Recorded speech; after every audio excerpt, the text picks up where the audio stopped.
I would now like to present Dr. Charles Wallach.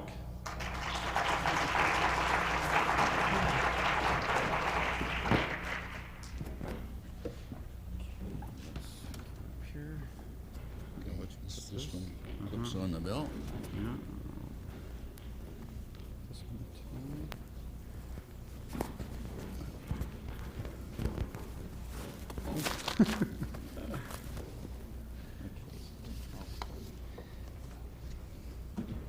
Thank you very much, Steve. I come from quite a different place. It's actually it's about 25,000 miles to the east of here. It's called Los Angeles, but I took a shortcut. Yes, I'm an expert in negative ions, in atmospheric ionization, the biological effects thereof. Main reason is that so few other people seem to want to be, and somebody's got to do the work. I'm not a clinician. I'm a research scientist. And this gives me license to come up with the theories without the responsibility of proving them.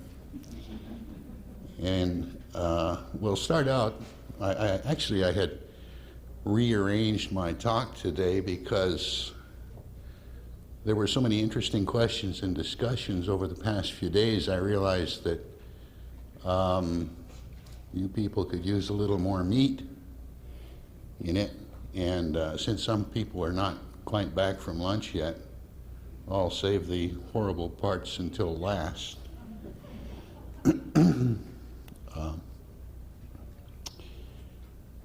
And incidentally, I watched the display of African traditional medicine very closely yesterday, and I thought I had the knack of throwing the bones, but I lost $20 at the crap table, and I guess it takes more study.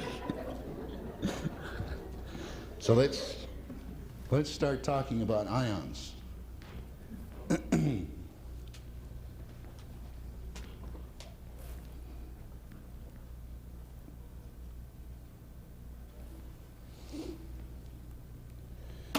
They exist all around us, all the time.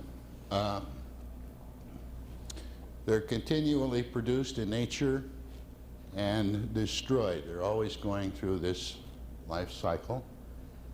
And it takes a little bit of a mental adjustment, I think, for most people new to this subject to realize that, generally speaking, positive ions have a negative effect on people, and negative ions have a positive effect.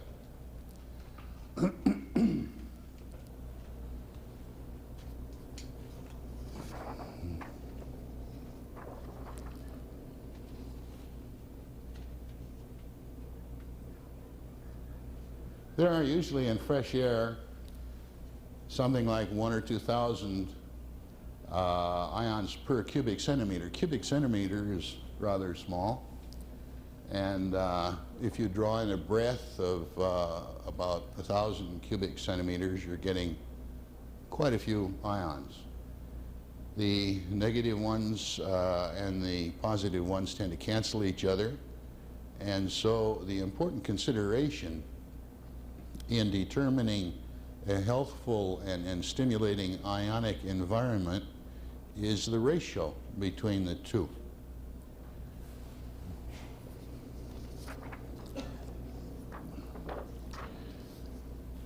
Here we have a tough situation. All combustion produces positive ions, and we have a lot of internal combustion going on here. All furnaces, all fires of any sort produce positive ions, and we'd like to try and keep the negative ion population of the air we breathe as high as possible. This is very difficult to do in an urban environment. Now, what is an ion? Actually, the definition of an ion is an atom or molecule, any atom or molecule. It could be iron or chrome or milk or maple syrup or a gas molecule that has either acquired an extra electron in its outer ring, in which case it's a negative ion, or had an electron knocked away from its normal complement, in which case it's a positive ion. Well, here I'm talking strictly about ions in the atmosphere that we breathe, and therefore we're talking about gases, and negative ions in air are almost invariably oxygen molecules that have somehow acquired an extra electron and become very active. They look for a way to get rid of it, to neutralize themselves. Positive ions are generally molecules of water vapor or carbon dioxide or any of the other gases that are in air. So for negative ion in this context, read a supercharged oxygen molecule. About half of the ions, both positive and negative, are produced from within the Earth, and about half come from above the Earth and action of the wind on surfaces. There's a great deal of radioactive material in the crust of the Earth, and when this emits its breakdown rays, it creates ions, both positive and negative. But since the Earth is charged negatively, the electrons that form the negative ions are generally repelled slowly up towards the surface of the Earth, where ultimately they may wind up on the point of grass blades or cactus spikes or tree leaves or the points of oak leaves, where the wind coming along picks them up and they attach themselves to oxygen molecules. Also, I should mention the beach, which has jillions and jillions of sharply pointed little bits of wet sand, which offer a launching pad for electrons to create negative ions. And these are exactly the places where people enjoy going for vacation, with apologies to Las Vegas, of course, because the air smells good and they feel better. They're more stimulated. What's happening? So I can put that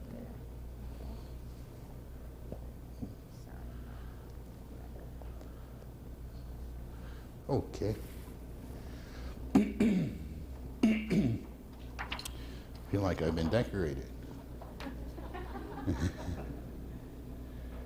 These are the usual sources of ions in the atmosphere.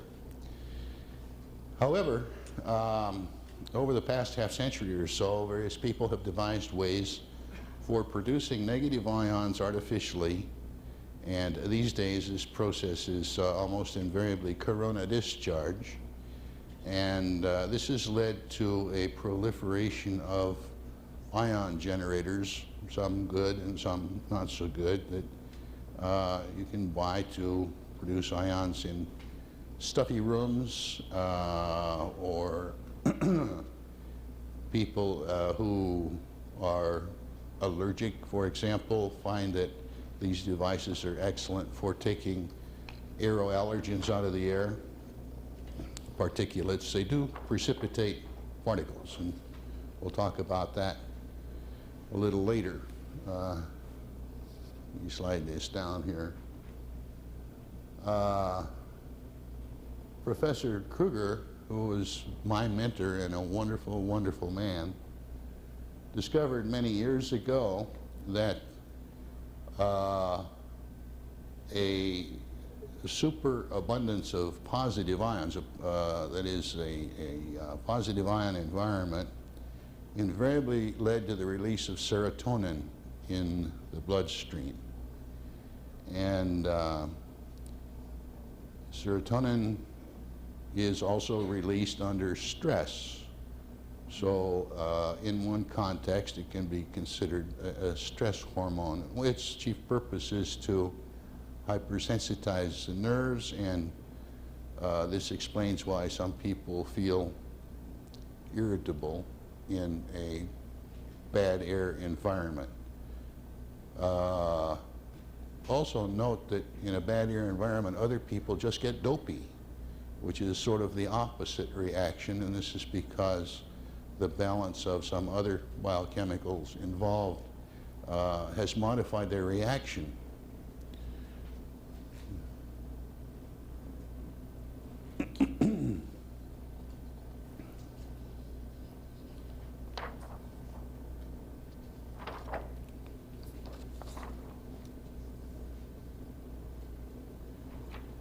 Dr. Sulman, another wonderful man, an MD and a professor of pharmacology in Israel,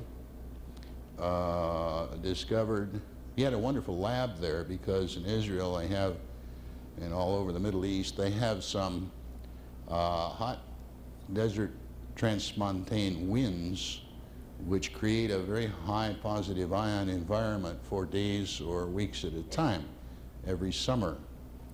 And he had the whole population of Israel to work on there in measuring their endocrine responses.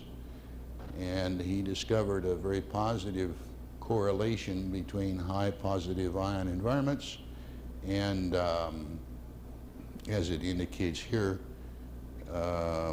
hyperthyroid response with its incidence of tension and exhaustion and irritability.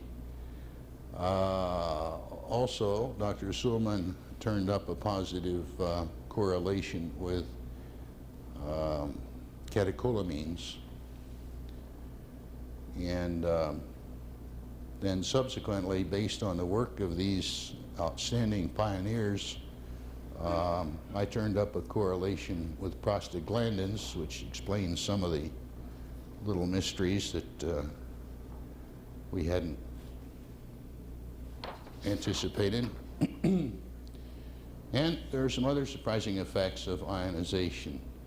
Plants grow much more rapidly, and plants love ions. Happens they're not very discriminating. They like either positive or negative ions, but they prefer negative ions, and they always flourish in rooms where negative ion generators are working. Airborne bacteria and flu virus are greatly diminished. As a matter of fact, cold virus and flu virus are actually killed, in a sense, by negative ions because the way they function, they're pretty tough little characters. They're like built like hand grenades in a little hard case, and when they reach human tissues, they sort of crack open and release their DNA to invade the human cells. Well, they're positively charged, and when they reach human tissues, they neutralize themselves by borrowing an electron to fill the gap, and that triggers their opening sequence. Well, when a negative ion, one or more negative ions, neutralizes this charge in the air, they open up and spill out their DNA, which dries up and becomes ineffective. So, and negative ions are very useful in preventing the spread of this type of airborne virus infections, various rhinoviruses. This doesn't necessarily mean that you have to rush out and buy a negative ion generator, because there's plenty of negative ions in fresh air most of the time, except when a storm is coming. A storm is always preceded by a dense cloud of positive ions, and this is why people who tend to be weather sensitive can tell when a storm is coming. It's also why some animals are pretty good at predicting storms, but nearly everyone knows someone who says something like, oh, my hip is aching, I'll bet it's going to rain tomorrow, and he's right. Because what's happening there is the increase in positive ions in the environment is liberating excess serotonin, which is hypersensitizing the sensory nerves that have not been reporting this pain. This ache in his hip has been, he hasn't noticed it. He sort of blanked it out of his mind. And all of a sudden, it becomes more intense because of the release of these neurohormones. That's sort of an oversimplification, but I think you get the idea. Air-conditioned rooms are generally pretty poor ionic environments, as are airplanes and closed automobiles. And this is something that needs a great deal more consideration.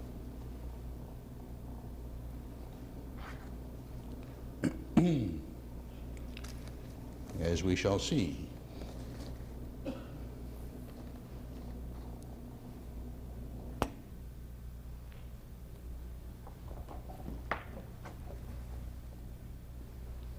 Shedding my decorations.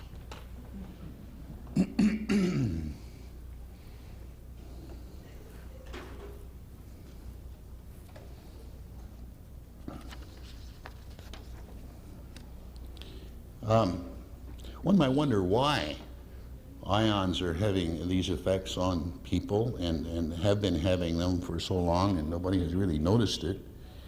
My own theory is that when the first creatures crawled out of the soupy seas on the face of the earth and began living in air, they did so in order to escape from predators in the sea.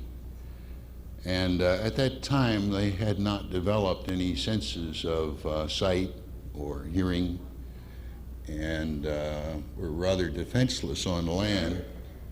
But their most primitive sensory system was the sense of smell. And the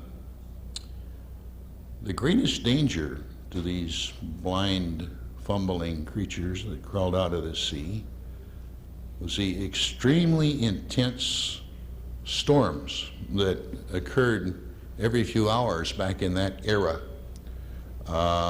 These storms were hundreds of times more violent than any storm we see today now, since the atmosphere has built up.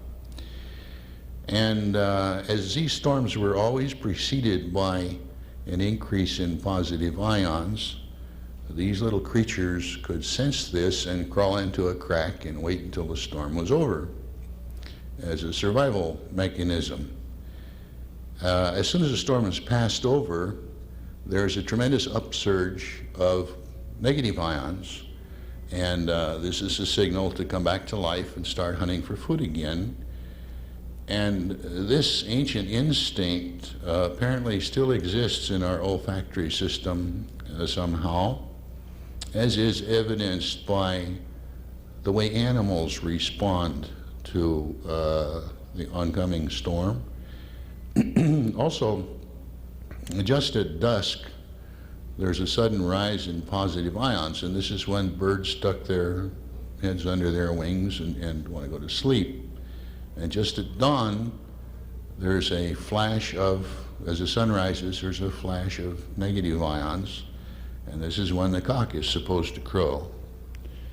And more than that, dogs, when they lay down to sleep, they frequently circle around to drive the snakes out of the grass and then stick their muzzle into the furriest part of their thigh and go, and they blow a little area there, which they fill with the positive ions from their breath.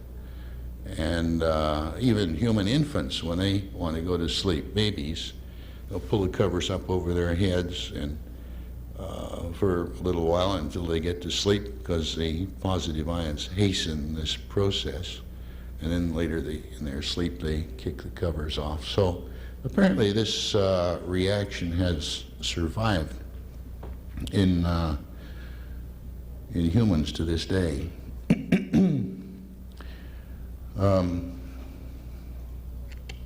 A curious thing too, bears that hibernate always seem to wait for the first major storm of winter before they crawl into their caves. And when that storm is delayed, they sometimes pace up and down for days, anxiously, impatiently, waiting for the signal that the storm is coming. And then about 48 hours before the storm comes, within just a matter of 2 or 3 hours, all the bears in a wide area will go into their caves and begin their hibernating. And we presume that this is in anticipation that that storm is going to cover their cave mouths with snow and protect them from anything that might attack them, anything is foolish enough to attack the bear. But the remarkable thing is that over a wide area without any communication, they all seem to begin hibernating at once. And we assume this is due to their sensitivity to the shower of positive ions that precedes a storm. In a practical sense, it's a good idea to get a lot of fresh air in your homes and cars. A couple of studies in Canada showed that 80%, that's a large hunk, 80% of road accidents occurred during pre-storm periods when the positive ion count was high and tended to slow people's reactions. A study in the United States by the Department of Transportation of highway truck accidents disclosed a totally unexpected finding. Again, something like more than 80%, I forget the exact figure, but it was over 80% of single vehicle accidents, and that's a polite name for going to sleep and running off the road, occurred during the first hour and a half of driving. Now, this was totally unexpected because common sense would tell you that when somebody has been driving for many, many hours, he's going to be more tired at the end of the trip than he was at the beginning and more careless. But that isn't the way it works. A truck driver climbs into his vehicle and starts off down the road, and with all the windows closed, maybe the heater going or the air conditioner, and his positive ion balance builds up. He begins to get dopey, and it takes 20 to 40 minutes for his autonomic nervous system to respond and counteract this hormonal change in his system. And the accidents occur before his autonomic nervous system has completely restored his normal functions. After that, he can drive for 8 or 10 hours without getting tired. That's characteristic of truck drivers.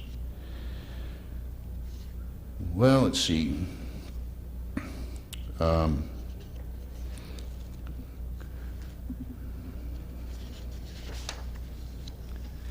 It's been very difficult for professional skeptics, the scientific community, to accept the fact that ions can have a biological effect, particularly such an impressive one in many cases, for several reasons. In the first place, everybody, myself included, had been grabbing the wrong end of the stick. There's about 10 to the 20 molecules in 1 cubic centimeter of air. You can take my word for it. And in talking about ion balance, we're talking about thousands of ions per cubic centimeter, or 10 to the third. So in a sense, if we divide 10 to the 20 by 10 to the 3, or even 10 to the 4, we have a difference of 10 to the 16. And it's difficult to accept that one part in so many billions, 10 to the 16, could have any biological effect. And that's The logic is okay, but the facts are wrong. What's happening is that when one polarity of ion predominate, let's say there are more negative ions in fresh air, you're out on the golf course or something like that, in the mountains, forest.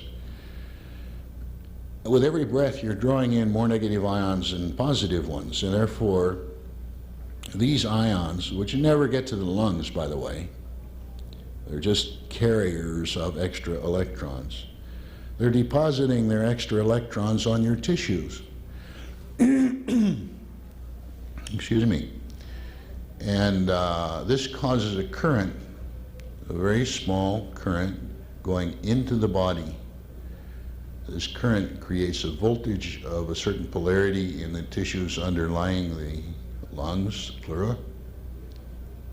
And this voltage establishes a bias for the metabolic rate of certain cells that produce active biochemicals.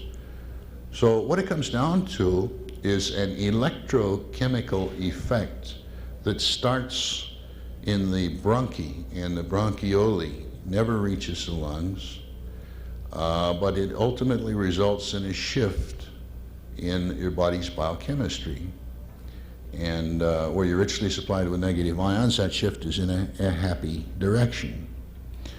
So that answers one of the arguments of science.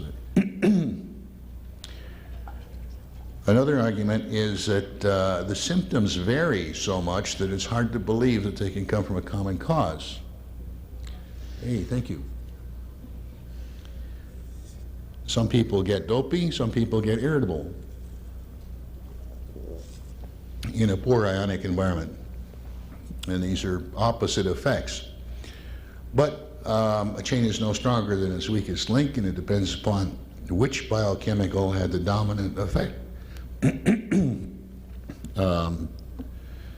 under the influence of the particular flavor of ions it was seeing.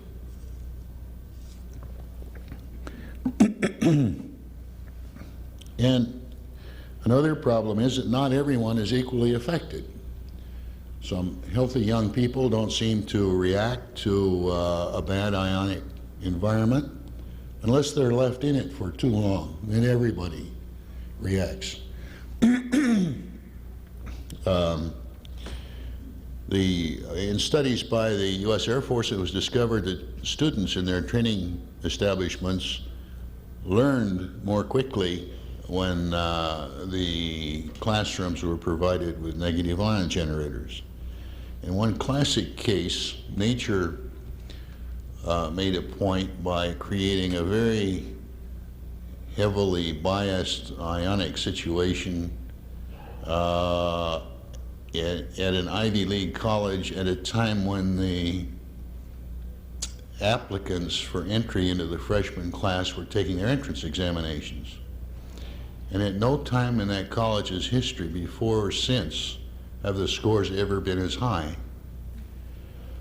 I mentioned the road accidents and the trucks. These things just can't be ignored, and they can be definitely related to ion balance. Now, I've mentioned ion generators a couple of times. There is a new generation of this type of device called an electron generator, which is a good deal more expensive because it's not being produced in quantities like ion generators. And this is a terrific air cleaner. It does a wonderful job, and it has none of the drawbacks of the ion generator.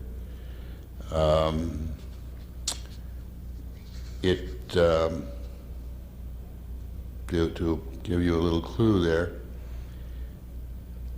the surfaces, the floor, walls, and ceiling of a room that's been used for any length of time acquire millions and millions of positive charges. And an electron generator puts out constantly millions and millions of free electrons which tend to neutralize these charges. If the charges are not neutralized, then all dust particles, aeroallergens, Uh, Anything that has a positive charge, like the virus I mentioned a while ago, tends to remain in air solution. It floats around because it's being repelled by the positive charges on the walls, the ceiling, the floor, and so forth. When those charges are neutralized, all the dust goes zonk right down to the floor, and it stays there until it can be vacuumed or mopped or swept up. So these devices, as I say, are remarkable air cleaners, and they are coming into common use mostly in industry because of their cost, higher cost.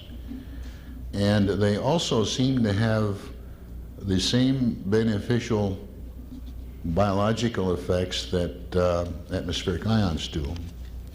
Although today, for the first time, I heard someone tell me, someone whom I respect, that they had tried 4 of these units, and while they still considered them to be excellent air cleaners, they didn't feel comfortable around them. Maybe they were wired wrong and the chi was running the wrong way. I have to investigate this. Now, let me touch briefly on a subject that seemed to be of interest to a number of people, and that is what we video operators display, or video operators distress syndrome. This is a strange series of afflictions that are often experienced by people who spend long hours in front of video displays. Here, boy.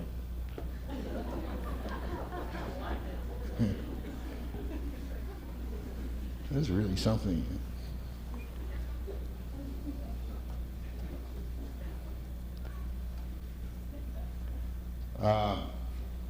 I should preface these by saying that the problem is gradually going away because it only exists with cathode ray type video displays, and there are many millions of those in use and will be for a number of years. But now some of the more modern displays are not only being more careful on how they're constructed and shielded, but some of them are departing completely from the cathode ray concept in which high voltages are generated, and using plasma displays or liquid crystal displays. But see if I get this on straight. Picture is worth 1,000 words. Yeah.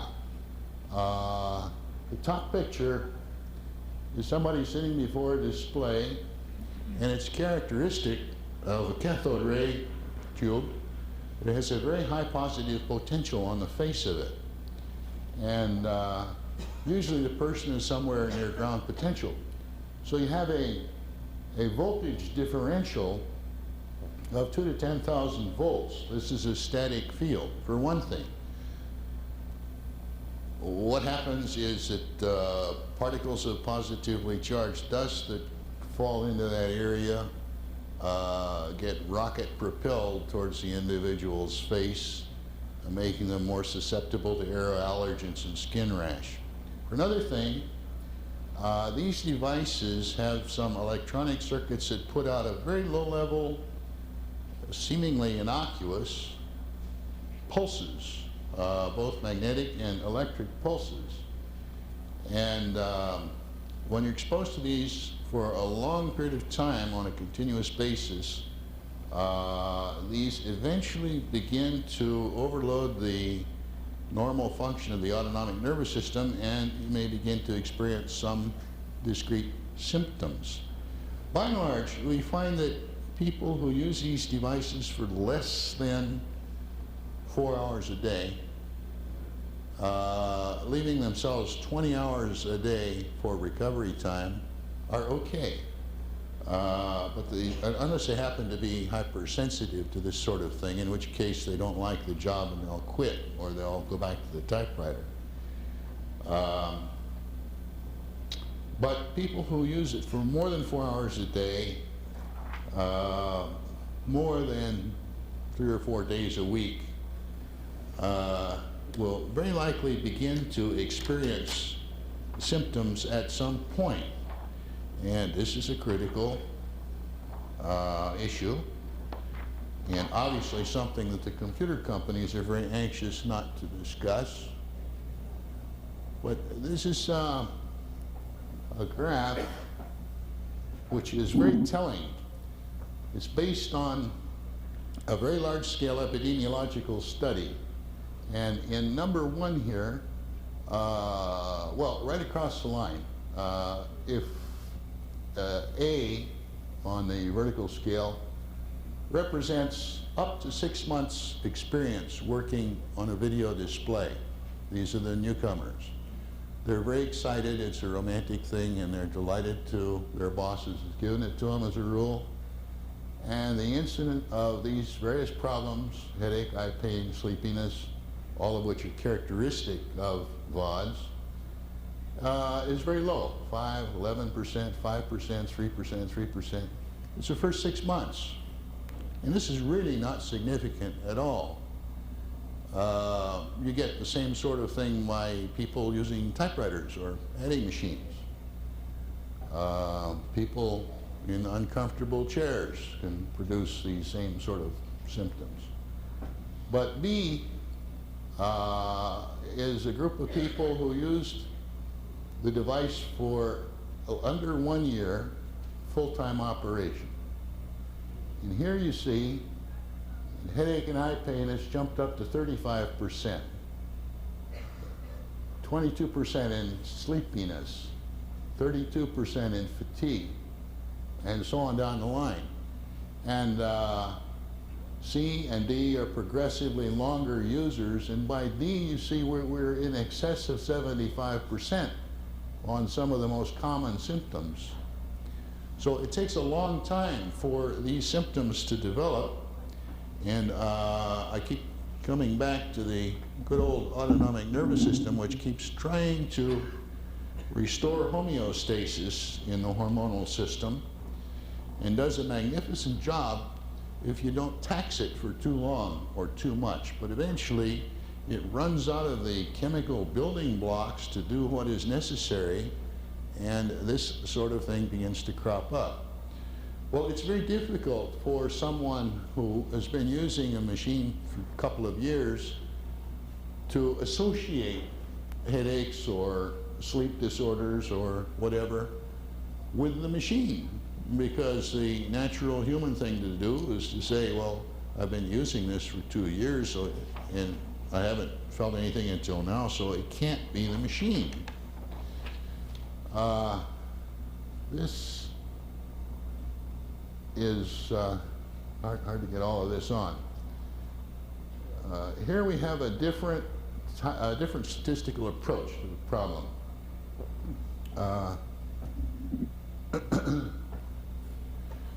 The first line on this graph represents non-VDT operators who were used as controls.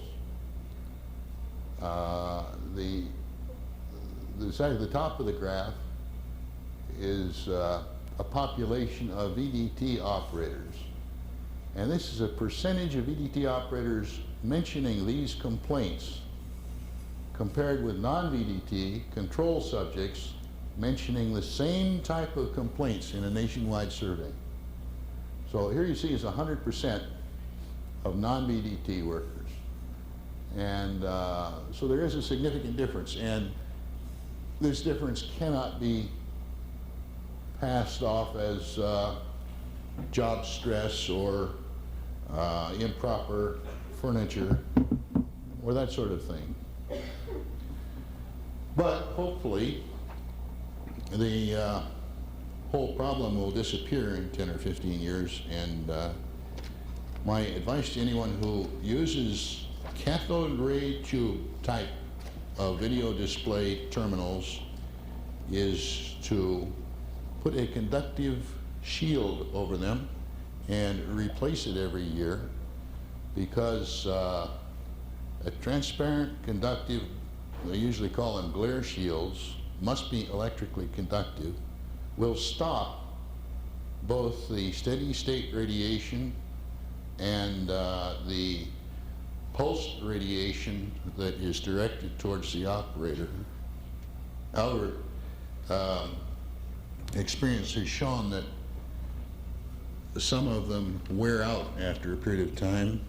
They lose their conductive ability and therefore should be replaced. Now,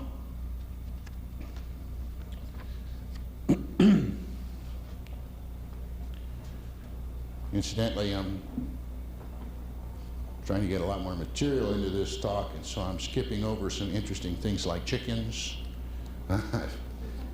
turkeys, and fur-bearing animals. My colleagues and I have designed ionization systems for large-scale chicken farms, and it increases egg production, and the chickens are healthier. And strangely enough, they gain weight faster with a much lower mortality rate, and with less feed. They don't need as much energy to fight disease in a negative ion environment. And I started working in this area off and on, back in Finland in the 70s.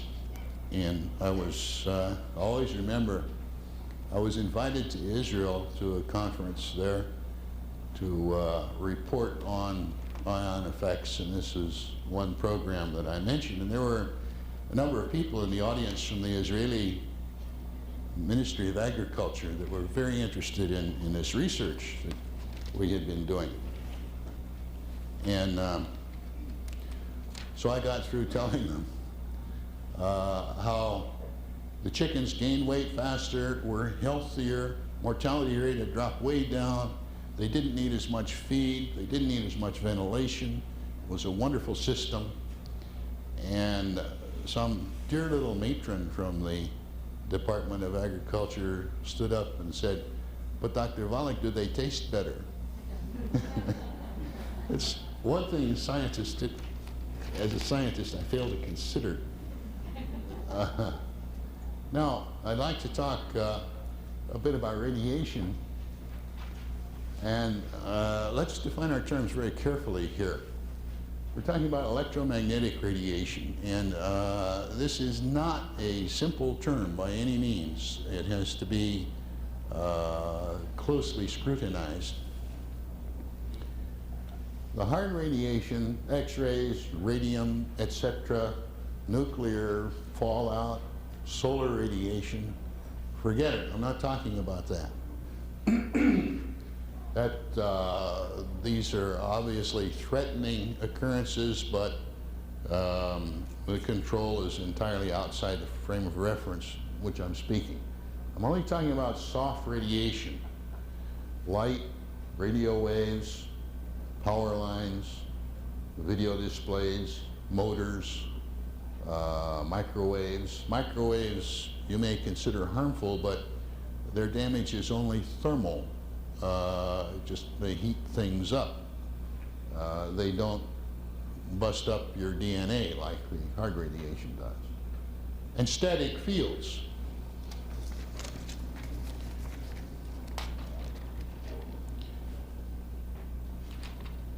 I make no claim to be an artist designing these things. Soft radiation only, and here are types of soft radiation. They're important to keep in mind because people throw this word radiation and radiation hazard around far too indiscriminately. There are electric fields that are with no magnetic component, such as static generated by storms, earthquakes. The compression of rocks creates electric fields to which some animals are sensitive, and this is why horses go a little crazy before an earthquake and so forth.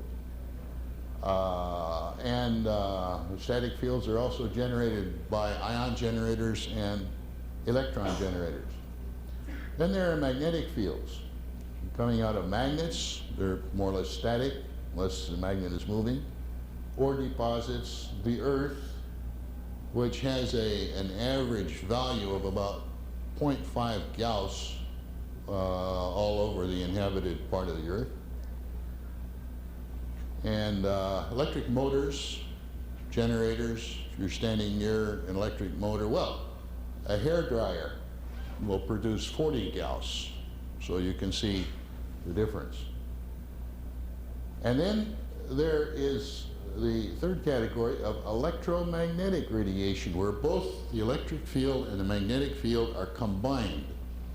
And when this happens, a wavefront is generated and it always travels. This is typical of light and radio waves. So looking at each of these then, the body's biochemistry can be affected by electric fields, magnetic fields, and or electromagnetic fields. But it gets even worse. Here are the radiation qualities of those fields we're talking about. First and foremost is frequency, which could be anything from 0 up to not very much, because usually biological effects are found at very, very low frequencies, technically known as ELF, which is an acronym for extremely low frequencies. Below, let's say, 15, 30 kilohertz. The second quality is energy level. How strong is the field? And this is kind of surprising because, as we'll see, there are windows of energy level at which these fields are effective biologically, and at greater energy levels they suddenly cease to be effective. And the type of modulation on the energy is also an important consideration. Now, we've been hearing a good deal about healthful vibrations during the past few days. And I'm the bad guy that has to tell you about the harmful aspects, the other side of that coin. This demonstrates a few different modulation types. No modulation at all is steady state, like the voltage on the face of the cathode ray tube, or the Gauss coming from a station. Sine wave modulation is a common power line, a 60 cycle or 50 cycle, or 60 hertz or 50 hertz, as we refer to it now. That has its own modality of effect. And then there's a variety of pulse modulations. The top two lines there illustrate what is called monopolar pulses. They only go in one direction, up. And the bottom two are bipolar pulses. They go in both directions. And each of these, at the right frequency and at the right energy level, can have its own discrete effect, either good or bad. Now, the windows I spoke of are in frequency, and it's usually the low frequencies that get to us, energy level, and it's usually very low energy levels. See, the problem in devising safety standards for human exposure to fields has been that the authorities have looked at cell damage as the criterion, without realizing that there are energy levels at which cell damage does not occur, but the cell metabolism is modified, and this can have good or bad results.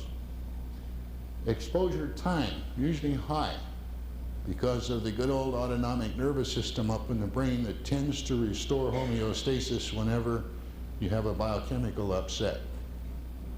If the exposure is short, the autonomic nervous system can generally take care of it.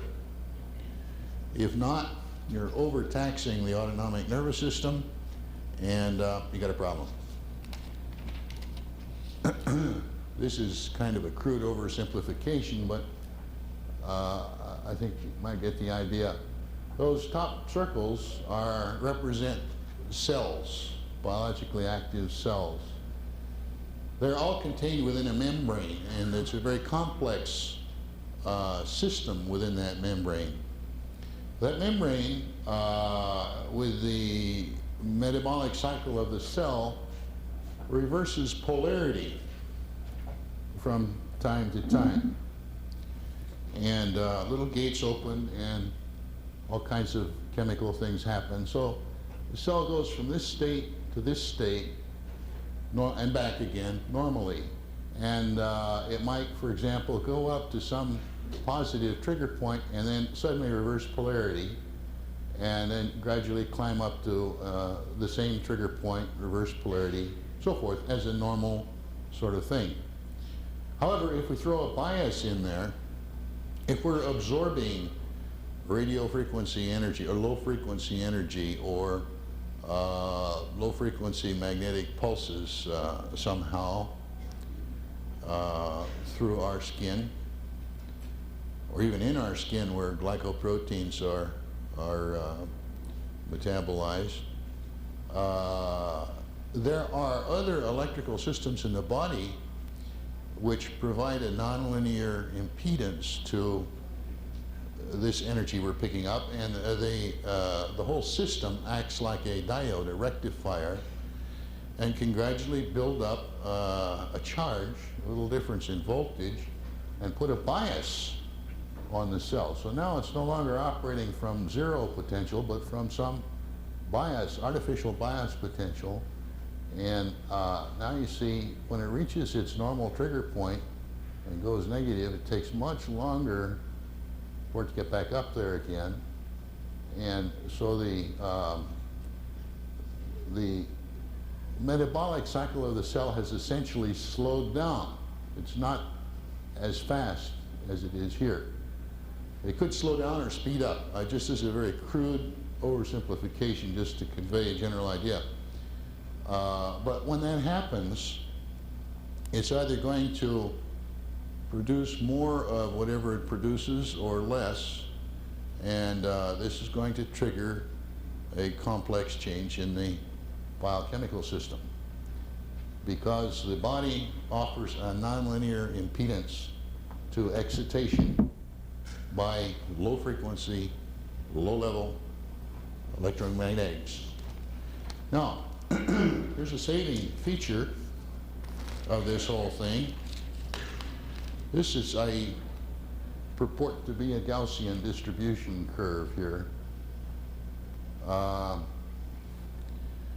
This represents the general reaction of a large population in terms of sensitivity to these various effects, whether we're talking about ions or fields or light, color therapy, what have you.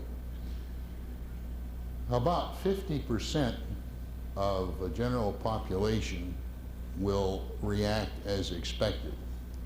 At the low end, 5% won't react. Another 20% might react after a long period of time. And at the high end, that last 5% is hyper-reactive. They just walk into a room and sense the presence of bad vibes or good vibes. And then that other little interval there is somewhat hyperactive. Now, most of these biochemical changes to which I have been alluding are common to the physiological stress reaction. And so the more stress, if you take a relatively insensitive person at the left end of the scale and put him under stress, it doesn't matter whether it's a fight with his mother-in-law or he stubbed his toe or he just got a tax audit, what kind of stress it is immaterial. His physiological reaction is going to be the same, and that's going to push him over into the sensitive area.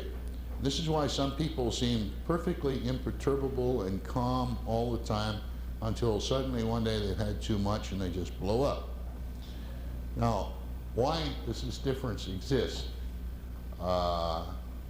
Because of physiological stress levels are different in different people. They're carrying different emotional loads. And because the autonomic nervous system of some people is far more labile than others and is able to respond more quickly and more thoroughly.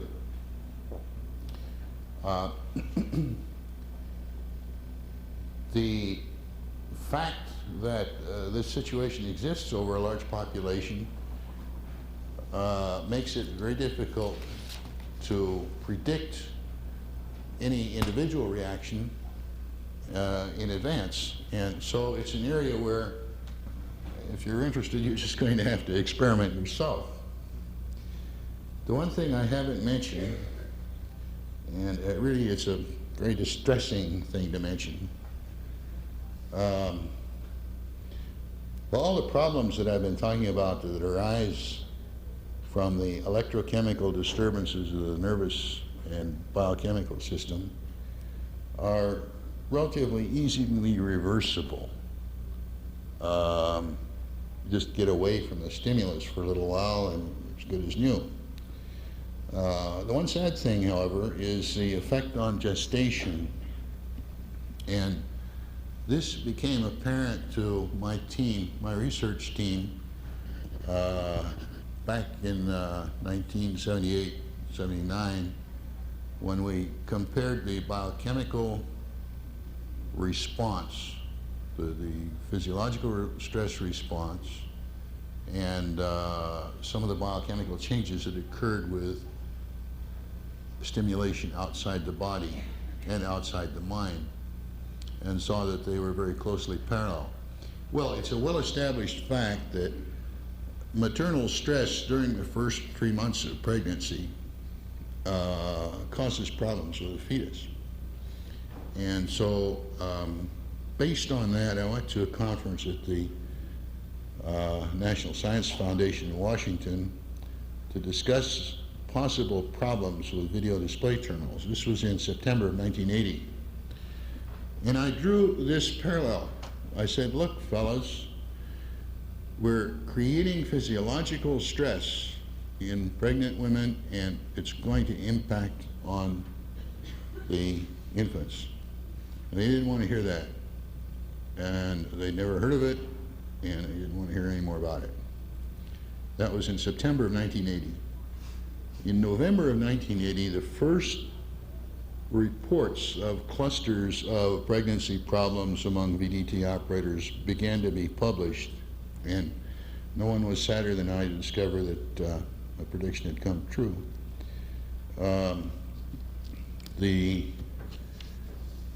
Subsequently, there's been a great deal of resistance to accepting this, but nevertheless, people are trying to take precautions and actually changing jobs. And this is one thing that is unfortunately not reversible, but there are a number of things that can be done about it. Well, I've covered a lot of material in a very short time, and I haven't even begun to answer all the questions that people have asked me over the past couple of days. So I'll be around until the last dog is hung if anybody wishes any further light that I can throw on any particular aspect of this subject.